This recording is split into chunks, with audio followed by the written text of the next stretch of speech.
Assalamualaikum warahmatullahi wabarakatuh. Izin kepada Bapak, Ibu, dan teman-teman yang saya banggakan. Baiklah, perkenalkan nama saya Laila Ilhamia Alfa dengan NIM 25035022. Saya merupakan mahasiswi dari Prodi Pendidikan Kimia. Untuk saat ini, saya akan mempresentasikan tugas mata kuliah umum, yaitu pemikiran tentang pendidikan. Nah, untuk pembahasan pertama yaitu pengertian pendidikan. Pendidikan merupakan suatu proses yang dilakukan secara sadar dan terencana untuk mengembangkan potensi yang dimiliki oleh setiap individu. Proses ini tidak hanya berfokus pada pemberian ilmu pengetahuan, tetapi juga mencakup pembentukan sikap, nilai, dan keterampilan. Dengan demikian, pendidikan berperan penting dalam membentuk kepribadian seseorang agar menjadi lebih baik dan siap menghadapi kehidupan. Untuk pembahasan kedua yaitu tujuan pendidikan. Tujuan utama pendidikan adalah untuk mengembangkan potensi individu secara optimal, baik dalam aspek intelektual, emosional, maupun sosial. Selain itu, pendidikan juga bertujuan untuk membentuk manusia yang berakhlak mulia, mandiri, dan bertanggung jawab. Melalui pendidikan, seseorang diharapkan mampu beradaptasi dan berperan aktif dalam kehidupan bermasyarakat. Untuk pembahasan ketiga yaitu tentang pemikiran tokoh pendidikan.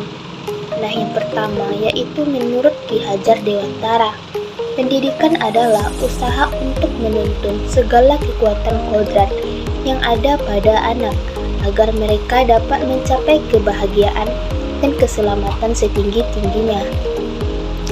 Ia menekankan bahwa pendidikan harus bersifat memerdekakan dan berpusat pada peserta didik. Sementara John Dewey berpendapat bahwa pendidikan merupakan proses pengalaman. Artinya, pembelajaran akan lebih efektif jika dikaitkan dengan kehidupan nyata.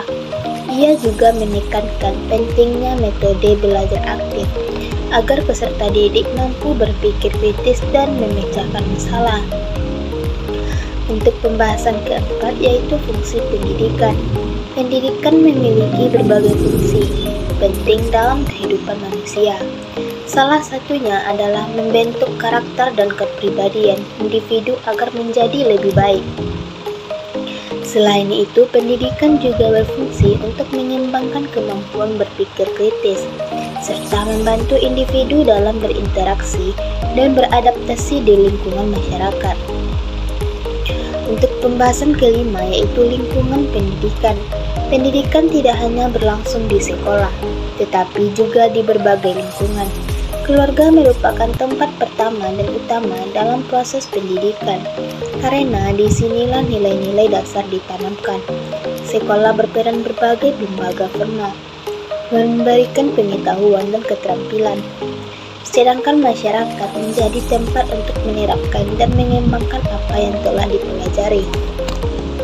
Selanjutnya yaitu pembahasan tentang tantangan pendidikan.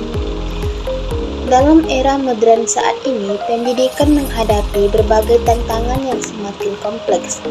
Perkembangan teknologi digital menuntut peserta didik dan pendidik untuk mampu beradaptasi dengan penggunaan teknologi dalam proses pembelajaran. Selain itu, globalisasi menyebabkan persaingan antar individu semakin ketat, sehingga diperlukan kualitas sumber daya manusia yang unggul.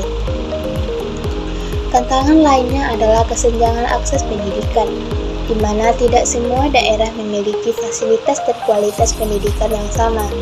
Hal ini dapat mempengaruhi pemerataan kesempatan belajar. Di samping itu, perubahan gaya belajar generasi saat ini juga menjadi tantangan, karena peserta didik cenderung lebih menyukai pembelajaran yang interaktif dan berbasis teknologi. Selain itu, pendidikan juga menghadapi tantangan dalam membentuk karakter di tengah pengaruh budaya luar dan perkembangan media sosial. Oleh karena itu, sistem pendidikan harus mampu menyeimbangkan antara penguasaan ilmu pengetahuan, keterampilan, dan pembentukan karakter agar peserta didik tidak hanya cerdas, tetapi juga memiliki nilai moral yang baik. Untuk yang terakhir yaitu kesimpulan. Secara keseluruhan, pendidikan merupakan proses yang sangat penting dalam kehidupan manusia. Pendidikan tidak hanya bertujuan untuk mencerdaskan, tetapi juga membentuk karakter dan kepribadian. Oleh karena itu, diperlukan sistem pendidikan yang mampu mengikuti perkembangan zaman agar dapat menciptakan generasi yang berkualitas. Baiklah, hanya itu yang dapat saya sampaikan. Jika ada kesalahan, mohon dimaafkan. Wabillahi taufiq wal hidayah. Wassalamualaikum warahmatullahi wabarakatuh.